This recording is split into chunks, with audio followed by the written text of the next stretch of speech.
Hi children. ಇವತ್ತು ನಾವು incident of tax problem ಇಂದ ಒಂದು ಪ್ರಾಬ್ಲಮ್ ಮಾಡೋಣ. ಈ ಪ್ರಾಬ್ಲಮ್ ಬಂದು ಬಿ.ಕಾಮ್ ನವೆಂಬರ್ 2018 2020 ಅಲ್ಲಿ ಬಂದಿರೋದು. ಸೆಕ್ಷನ್ ಸಿ 12 ಮಾರ್ಕ್ ಅಲ್ಲಿ ಈ ಪ್ರಾಬ್ಲಮ್ ಇದೆ. ಸೊ ಇದು ಫಸ್ಟ್ ಓದೋಣ, ಓದ್ಬಿಟ್ಟು ಆಮೇಲೆ ನಾವೇನ್ ಮಾಡೋಣ, ಸೊಲ್ಯೂಷನ್ ಮಾಡ್ಕೊಳ್ಳೋಣ. ಆಯ್ತಾ? Sriram submits a following particular of his income for the previous year 23-24. Sriram ಅನ್ನೋ ವ್ಯಕ್ತಿ ಅವನ್ಗೊಂದ್ ಸ್ವಲ್ಪ 13 ಟ್ರಾನ್ಸಾಕ್ಷನ್ ಮಾಡಿದಾನೆ.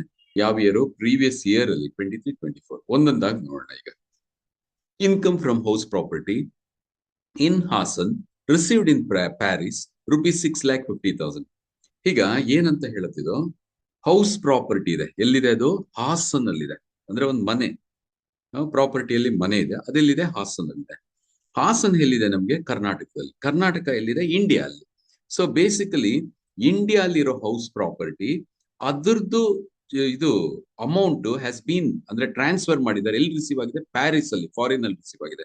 ಆದ್ರೆ ಎಂಗೇಜ್ಡ್ ಎಲ್ಲಿ ವರ್ಕ್ ನಡೆದಿದೆ, ಎಲ್ಲಿ ಅರ್ನ್ ಆಗಿದೆ, ಅಂದ್ರೆ ಎಲ್ಲಿ ಆದಾಯ ಬಂದಿದೆ, ಅದು ಇಂಡಿಯಾ ಅಲ್ಲಿ ಬಂದಿದೆ. ಸೊ ಅದಕ್ಕೆ ನಾವೇನಂತ ಹೇಳ್ತೀವಿ? ಅದು ಇಂಡಿಯನ್ ಇನ್ಕಮ್. ಇವಾಗ ಇಂಡಿಯನ್ ಇನ್ಕಮ್ ಅಂದ್ರೆ ಬೇಸಿಕಲಿ ಏನಾಗುತ್ತೆ, 4 ಕ್ಯಾಟಗರಿನ ಸ್ಯಾಟಿಸ್ಫೈ ಮಾಡಬೇಕು. ಒಂದು ಏನು ಅಂದ್ರೆ, ಇಲ್ಲೇ ಆದಾಯ ಆಗಿರ್ಬೇಕು, ಇಲ್ಲೇ ಇನ್ಕಮ್ ಜನರೇಟ್ ಆಗಿರ್ಬೇಕು, ಇಲ್ಲೇ ರಿಸೀವ್ ಆಗಿರ್ಬೇಕು, ಇಲ್ಲ ಇನ್ ಫ್ಯೂಚರ್ ಅಲ್ಲಿ ರಿಸೀವ್ ಆಗ್ತಾ ಇರಬಹುದು.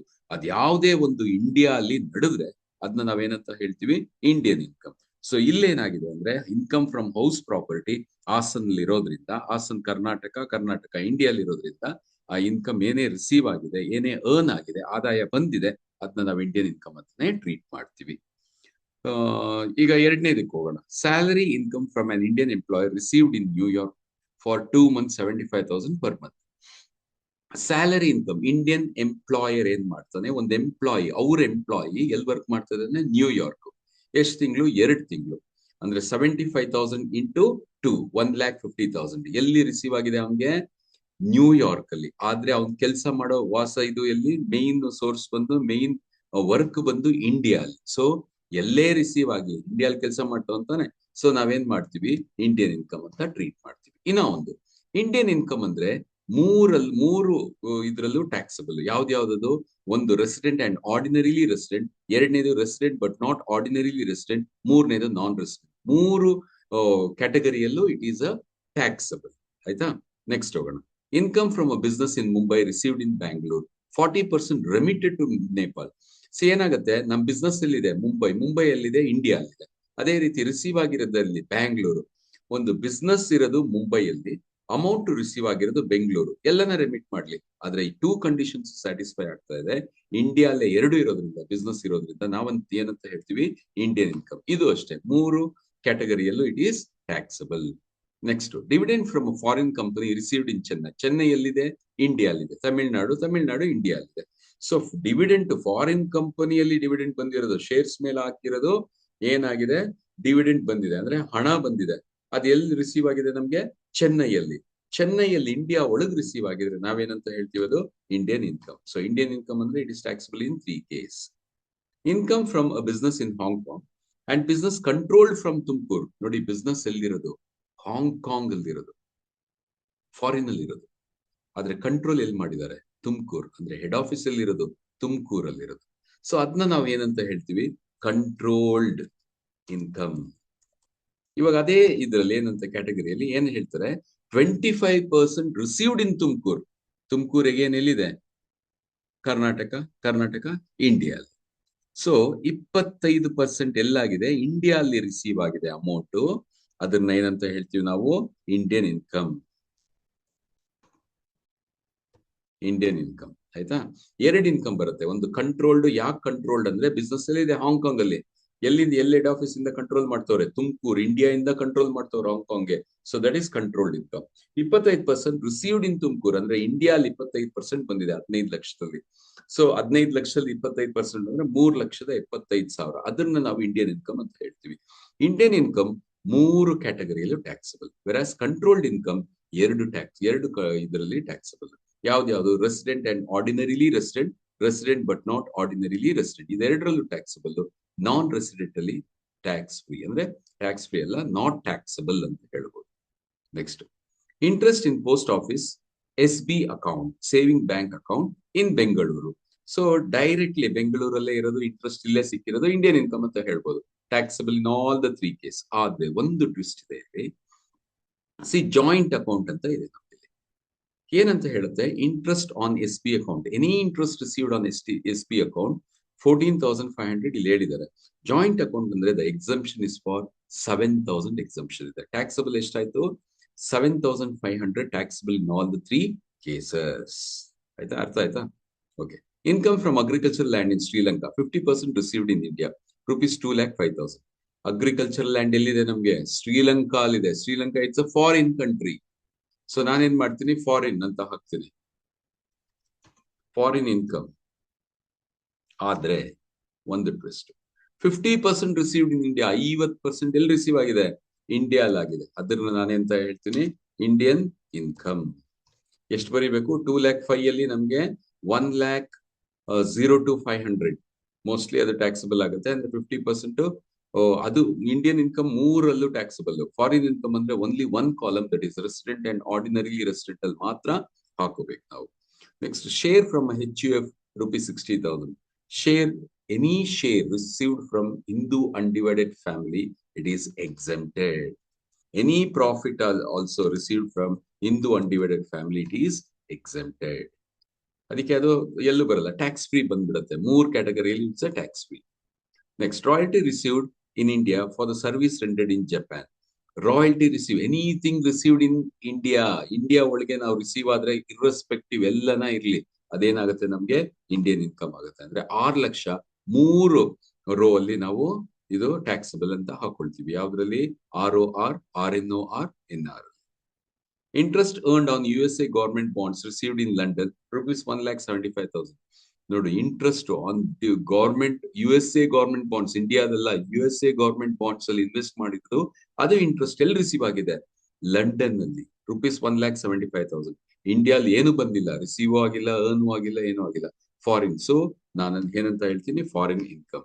So this 1,75,000 will be taxable in only one case, that is ROR, resident and ordinary resident. Next, interest on State Bank of India deposit. State Bank of India ಅಲ್ಲಿ deposit ಮಾಡಿರೋದು, received in Bhutan, Bhutan ಅಲ್ಲಿ receive ಆಗಿದೆ, ಆದ್ರೆ earn ಮಾಡಿರೋದು India ಅಲ್ಲಿ. So Indian income. Past untaxed foreign income brought to India. Any untaxed, ಯಾವುದೇ untaxed ಆಗಿರೋದು foreign ಹೊರಗಡೆ ಇರೋ ದೇಶದಿಂದ ಎನಿ ಅಮೌಂಟ್ ನಾನು ಪ್ರೀವಿಯಸ್ ಇಯರ್ ಇಂಡಿಯಾ ತಂದ್ರೆ, that is exempted income. Tax free income in all the 3 cases. Next, interest on housing loan given to Mr. X for construction of the house in Bangladesh, received in Bangalore. Amount ಎಲ್ಲಿ receive ಆಗಿದೆ? India ಅಲ್ಲಿ. So it is satisfying the Indian income. 65,020 taxable in all the 3 cases. So ಈಗ ನಾವೇನ್ ಮಾಡೋಣ, computation of total income ಗೆ ಹೋಗೋಣ. ಇದು ಅರ್ಥ ಆಗಿದೆ. ಈಗ ನಾವು ಕಂಪ್ಯೂಟೇಷನ್ ಯಾವ ರೀತಿ ಸಾಲ್ವ್ ಮಾಡೋದು ಅಂತ. ಒಂದು ಕಂಪ್ಯೂಟೇಷನ್ ಆಫ್ ಟೋಟಲ್ ಇನ್ಕಮ್, ಅದರಲ್ಲಿ ಅಸಸ್ಸಿ, ಫಸ್ಟ್ ಅಸಸ್ಸಿನ ನಾವು ಬರೀಬೇಕು. ಅಸಸ್ಸಿ ನಾವು ಏನಂತ ಹೇಳ್ತೀವಿ ಇಲ್ಲಿ? ಮಿಸ್ಟರ್ ಶ್ರೀರಾಮ್, ಮಿಸ್ಟರ್ ಶ್ರೀರಾಮ್ ಅವನ ಅಸಸ್ಸಿ. ಸೊ ಅದನ್ನ ಅಸಸ್ಸಿನ ಬರೀಬೇಕು, ಅಸಸ್ಸಿ. ಓಕೆ, ಈ ಎಂ ಅನ್ನೋದು it should come in capital. Mister, okay, mister Shriram. Now it's fine. ಅದೇ ಬಲ್ಗಡೆ ನಾವೇನ್ ಬರಿತೀವಿ? Previous year 2023-24, assessment year 24-25. ಆಮೇಲೆ ನಮಗೆ we have a several column, 1 2 3 4 5 6 column. ಮೊದಲನೇ ಕಾಲಮ್ ಸೀರಿಯಲ್ ನಂಬರು, ಎರಡನೇ ಕಾಲಮ್ ಟೈಪ್ಸ್ ಆಫ್ ಇನ್ಕಮ್, ಮೂರನೇ column nature of income. Nature of income ಅಂದ್ರೆ ಇಲ್ಲಿ Indian income, controlled income, exempted income, foreign income ಬರೆಯೋ column. Next, resident and ordinary resident, resident but not ordinary resident, non resident. Okay, one by one ಬರೋಣ ಈಗ. Income from house property in Hassan, received in Paris. ನಾನು ಏನಂತ ಹೇಳಿದೆ? ಇಂಡಿಯಾದಲ್ಲಿ ಏನೇ income earn ಮಾಡ್ಲಿ ಅದನ್ನ ನಾವೇನಂತ ಹೇಳ್ತೀವಿ? Indian income. ಎಲ್ಲನ ರಿಸೀವ್ ಆಗ್ಲಿ, ಬಟ್ ಇಂಡಿಯಾದಲ್ಲಿ ಅರ್ನ್ ಆಗಿದೆ ತಾನೆ. ಸೊ ಹೌಸ್ ಪ್ರಾಪರ್ಟಿ ಎಲ್ಲಿದ್ದು? ಹಾಸನ್. ಹಾಸನ್ ಎಲ್ಲಿರೋದು? ಕರ್ನಾಟಕದಲ್ಲಿ. ಕರ್ನಾಟಕ ಇಂಡಿಯಾ ಅಲ್ಲಿರೋದು. ಸೊ ಅರ್ನ್ಡ್ ಇನ್ ಇಂಡಿಯಾ ಅಂದ್ರೆ ಆದಾಯ ಬಂದಿರೋದು ಇಂಡಿಯಾ ಅಲ್ಲಿ. So it is taxable. Taxable ಆಗಿದ ತಕ್ಷಣ 6,50,000 ನಮ್ಗೆ ಎಲ್ಲಾ ಕಾಲಮ್ ಅಲ್ಲೂ ಟ್ಯಾಕ್ಸಬಲ್ ಹಾಕ್ಬೇಕು. ಸೊ ನಾನು ಏನ್ ಮಾಡ್ತೀನಿ, ಒಂದು ಹಾಕಿ ಹೀಗೆ ಕಾಪಿ ಮಾಡ್ತೀನಿ. Fine children. ನೆಕ್ಸ್ಟ್ ಹೋಗೋಣ. Salary income from Indian employer received in New York for 2 months rupees 75,000 per month. 75,000 Indian employee New York ಅಲ್ಲಿ ಕೆಲಸ ಮಾಡ್ತಾನೆ, ಅಲ್ಲ ಅವ್ನಿಗೆ ರಿಸೀವ್ ಆಗಿದೆ. But generated where, origin where? Indian government. So Indian employer. So ಏನ್ ಮಾಡ್ತೀವಿ ನಾವು, ಇಂಡಿಯನ್ ಇನ್ಕಮ್ ಅಂತ ಹೇಳ್ತೀವಿ. 75,002 ಬಂದು ನಮ್ಗೆ 1,50,000 ಬರುತ್ತೆ. 1,50,000 ನಾನೇನ್ ಮಾಡ್ತೀನಿ, 2 ತಿಂಗಳದು ಕಾಪಿ ಮಾಡ್ಬಿಡ್ತೀನಿ. Okay, so origin is in India. ಆಯ್ತಾ, ರಿಸೀವ್ ಆಗಿರೋದಲ್ಲಿ, receive is not concept, but origin ಎಲ್ಲಿ, ನಮ್ ಇಂಡಿಯಾ ಅಲ್ಲಿ ನಾವು ಅರ್ನ್ ಮಾಡ್ತಾ ಇರೋದು. So that's the reason Indian income ಅಂತ ಟ್ರೀಟ್ ಮಾಡಿ ಎಲ್ಲಾದ್ರಲ್ಲೂ ನಾನು 1,50,000 ಆಗ್ತದೆ. Income from a business in Mumbai received in Bangalore. ಮುಂಬೈಯಲ್ಲಿದೆ, ಇಂಡಿಯಾಲಿದೆ, ಬ್ಯಾಂಗ್ಳೂರಲ್ಲಿದೆ, ಇಂಡಿಯಾಲಿದೆ. ಸೊ ನಮ್ ಬಿಸ್ನೆಸ್ ಎಲ್ಲಿದೆ, ಆದಾಯ ಎಲ್ಲಿ ಬರ್ತಾ ಇದೆ, ಬಿಸ್ನೆಸ್ ಎಲ್ಲಿ ಮಾಡ್ತವ್ರೆ, ಮುಂಬೈಯಲ್ಲಿ. ಎಲ್ಲಿ ಹಣ ಬರ್ತಾ ಇದೆ, ಬ್ಯಾಂಗ್ಳೂರ್. ಎರಡು ಇಂಡಿಯಾಲಿ ಇರೋದ್ರಿಂದ it is an Indian income. ಎಲ್ಲನ ರೆಮಿಟ್ ಮಾಡ್ಲಿಲ್ಲ, ನೇಪಾಳ ಎಲ್ಲ, ಅದಕ್ಕೆ ನಮ್ ಸಂಬಂಧ ಇಲ್ಲ. ನಾವು 12,50,000 ಡೈರೆಕ್ಟ್ ಹಾಕೊಂಡ್ಬಿಡ್ಬೇಕು. ಅಂದ್ರೆ 3ರಲ್ಲೂ ಟ್ಯಾಕ್ಸಬಲ್. ಇಂಡಿಯನ್ ಇನ್ಕಮ್ ಅಂದ್ರೆ 3ಕ್ಕೂ ಬರುತ್ತೆ. Next, dividend from foreign company received in Chennai. Chennai ಎಲ್ಲಿದೆ, ರಿಸೀವ್ ಎಲ್ಲಾಗಿದೆ, ಡಿವಿಡೆಂಡ್ ಫಾರಿನ್ ಕಂಪನಿದೇ ಆಗಿರಬಹುದು, ಆದ್ರೆ ಅಮೌಂಟ್ ರಿಸೀವ್ ಆಗಿರೋದಲ್ಲಿ ಇಂಡಿಯಾ ಅಲ್ಲಿ. ಸೊ ಇಂಡಿಯಾ ರಿಸೀವ್ ಆದ್ರೆ ನಾನು ಏನಂತ ಹೇಳ್ತೀನಿ, Indian income. Okay, Indian income ಅಂದ್ರೆ ಟ್ಯಾಕ್ಸಬಲ್ ಇನ್ ಆಲ್ 3 ಕೇಸಸ್. 1,80,000 ಹಾಕೊಂಡ್ಬಿಟ್ಟೆ, ಎಲ್ಲಾದ್ರಲ್ಲೂ 1,00,000 ಅದೇ ಕಾಪಿ ಮಾಡ್ತೀನಿ, ಯಾಕಂದ್ರೆ ಅದು Indian income. Next, income from a business in Hong Kong and the business controlled in Tumakuru. C, business ಎಲ್ಲಿದೆ, ಹಾಂಗ್ಕಾಂಗ್ ಅಲ್ಲಿ ಇದೆ, ಆದ್ರೆ ಕಂಟ್ರೋಲ್ ಹೆಡ್ ಆಫೀಸ್ ಎಲ್ಲಿದೆ, ತುಮಕೂರು. ತುಮಕೂರಿಂದ ಹಾಂಗ್ಕಾಂಗ್ ಗೆ ಕಂಟ್ರೋಲ್ ಮಾಡ್ತಾರೆ. ಅದಕ್ಕೆ ನಾನು ಏನಂತ ಹೇಳ್ತೀನಿ, ಕಂಟ್ರೋಲ್ಡ್ ಇನ್ಕಮ್. ಕಂಟ್ರೋಲ್ಡ್ ಇನ್ಕಮ್ ಅಂತ ಅಂತೀನಿ. ಸೊ ಇನ್ನ ಒಂದು ಇನ್ಕಮ್ ಇದೆ, 25% ರಿಸೀವ್ಡ್ ಇನ್ ತುಮಕೂರು. ಅಂದ್ರೆ ಇಂಡಿಯಾ ಅಲ್ಲಿ 25% ರಿಸೀವ್ ಆಗಿದೆ. 15,00,000 ಟೋಟಲ್ ಬಿಸ್ನೆಸ್ ಬರ್ತು, ಅದ್ರಲ್ಲಿ 25% ರಿಸೀವ್ ಆಗಿದೆ. ಸೊ ಅದು ನಾನೇನಂತ ಹೇಳ್ತೀನಿ, Indian income. So controlled income, Indian income ನನ್ಗೆ ಏನ್ ಬರುತ್ತೆ, 15 lakh ಇಂಟು 25% ಅಂದ್ರೆ 3,75,000. ಆಯ್ತಾ, 3,75,000 ನಾನು ಏನ್ ಮಾಡ್ತೀನಿ, 3ರಲ್ಲೂ ಹಾಕೊಳ್ತೀನಿ. Controlled income ಏನಾಗತ್ತಾಗ 11,25,000. ಹೇಗ್ ಬಂತು 11,25,000? ಅದು 15,00,000 ಮೈನಸ್ 3,75,000 ವಿಲ್ ಬಿ 11,25,000. ಸೊ ಅದು 2ರಲ್ಲಿ ಹಾಕ್ಬೇಕು ಕಂಟ್ರೋಲ್ಡ್ ಇನ್ಕಮ್. ಯಾವ್ದ್ರಲ್ಲಿ, resident and ordinary resident, resident but not ordinary resident, 2ರಲ್ಲಿ ಹಾಕ್ಬೇಕು. ನಾನ್ ರೆಸಿಡೆಂಟ್ ಅದು ನಾಟ್ ಟ್ಯಾಕ್ಸಬಲ್. ಅರ್ಥ ಆಯ್ತಾ, ಯಾಕಂದ್ರೆ ಹಾಂಗ್ಕಾಂಗ್ ಅಲ್ಲಿ ಇದೆ ಬಿಸ್ನೆಸ್, ಆದ್ರೆ ಎಲ್ಲಿಂದ ಕಂಟ್ರೋಲ್ ಮಾಡೋದು, Tumakuru. That is controlled income. 25% receive ಎಲ್ಲಾಗಿದೆ, ಇಂಡಿಯಾಲಾಗಿದೆ, Indian income. So Indian income ಅಂದ್ರೆ taxable all 3 cases. Controlled income ಅಂದ್ರೆ 2 ಇದರಲ್ಲಿ ಟ್ಯಾಕ್ಸಬಲ್, ROR ಮತ್ತೆ RNOR. ಈಗ ನೆಕ್ಸ್ಟ್ ಹೋಗೋಣ. In interest in post office saving bank account in Bangalore 14,500. ಇದು ಬಂದು ಜಾಯಿಂಟ್ ಅಂತ ನಾವು ಬರೀಬೇಕು, ಯಾಕಂದ್ರೆ ಇದು ದಿಸ್ ಇಸ್ ಬೇಸಿಕಲಿ ಜಾಯಿಂಟ್. ಆಯ್ತಾ, ಜಾಯಿಂಟ್ ಅಕೌಂಟ್ ಅಂತ ಬರೆದ್ಬೇಡ, ಜಾಯಿಂಟ್ ಅಕೌಂಟ್.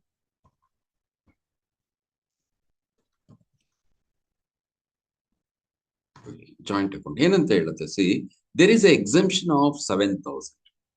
ಇಂಡಿವಿಜುವಲ್ ಆಗಿದ್ರೆ 3,500, ಬಟ್ ಜಾಯಿಂಟ್ ಆಗಿರೋದ್ರಿಂದ there is an exemption of 7,000. So 14,000 minus 7,500 ನಮ್ಗೆ ಏನಾಗುತ್ತೆ, Indian income. Obviously it is an Indian income, ಯಾಕಂದ್ರೆ ಇಂಡಿಯಾ ಪೋಸ್ಟ್ ಆಫೀಸ್ ಇರೋದು. ಸೇವಿಂಗ್ ಬ್ಯಾಂಕ್ ಅಕೌಂಟ್ ಎಲ್ಲಿದೆ, ಬೆಂಗಳೂರಲ್ಲಿದೆ, ಬೆಂಗಳೂರಲ್ಲಿ ಇಂಡಿಯಾ ಅಲ್ಲಿ. So it's an Indian income. ಎಷ್ಟು, 14,500 ಮೈನಸ್ 7,000 ನಮ್ಗೆ ಏನ್ ಬರುತ್ತೆ, ಎಕ್ಸಂಪ್ಷನ್ ಆಫ್ 7,000 ಬಂದ್ರೆ ನಮ್ಗೆ 7,500 ಬರುತ್ತೆ. 7,500 ನಾನು 3 ಕಾಲಮ್ ಟ್ಯಾಕ್ಸ್ ಅಂತ ಹಾಕೊಳ್ತೀನಿ. ಆಯ್ತಾ, next, income from agriculture land in Sri Lanka. Sri Lanka foreign ಅಲ್ಲಿ ಇದೆ. ಆಯ್ತಾ, ಸೊ ನಾನೇನ್ ಮಾಡ್ತೀನಿ, ಫಾರಿನ್ ಇನ್ಕಮ್. ಫಾರಿನ್ ಇನ್ಕಮ್ ಅಂತ ಹಾಕೊಳ್ತೀನಿ, ಯಾಕಂದ್ರೆ ಅಗ್ರಿಕಲ್ಚರಲ್ ಲ್ಯಾಂಡ್, ವ್ಯವಸಾಯ ಭೂಮಿಯಲ್ಲಿದೆ, ಶ್ರೀಲಂಕಾ ಅಲ್ಲಿದೆ. Sri Lanka foreign, so foreign income ಅಂತ ಹಾಕೊಂಡ್ಬಿಟ್ಟೆ. Next, Indian income. ಯಾಕೆ ಇಂಡಿಯನ್ ಇನ್ಕಮ್ ಅಂದ್ರೆ, ಇಂಡಿಯಾ ಅಲ್ಲಿ ಎಷ್ಟು percent, 50% is received in India. 50% ಅಂದ್ರೆ 1,02,500. ಇಂಡಿಯನ್ ಇನ್ಕಮ್ ಅಂದ್ರೆ ಏನಾಗುತ್ತೆ, 3ರಲ್ಲೂ ಟ್ಯಾಕ್ಸ್. ಫಾರಿನ್ ಇನ್ಕಮ್ ಅಂದ್ರೆ ಏನಾಗುತ್ತೆ, ಒಂದ್ರಲ್ಲಿ ಟ್ಯಾಕ್ಸಬಲ್, ROR ಅಲ್ಲಿ ಮಾತ್ರ ಟ್ಯಾಕ್ಸಬಲ್. ಆಯ್ತಾ, ಓಕೆ, ಇಲ್ಲಿ 0 ಹಾಕೊಳ್ತೀನಿ. RNR ಅಲ್ಲಿ 0, NR ಅಲ್ಲಿ 0. ಸೊ ಇದು ಆಡ್ ಮಾಡಿದ್ರೆ ನಮ್ಗೆ ಎಷ್ಟು ಬರುತ್ತೆ, 2,05,000. Okay, fine. Share from HUF rupees 60,000. Any share, any profit receive from Hindu undivided family, ಅವರಿಂದ ನಮ್ಗೆ ಏನೇ ಶೇರ್ ಸಿಕ್ಕಿದ್ರೆ ಅಲ್ಲ, ಏನೋ ಪ್ರಾಫಿಟ್ ಅಲ್ಲಿ, ಆದಾಯದಲ್ಲಿ ಏನಾದ್ರು ಸಿಕ್ಕಿದ್ರೆ ಅದು it is exempted income. Exempted income. ಎರಡು ಸತಿ ಆಗೋಯ್ತು. Exempted income EXE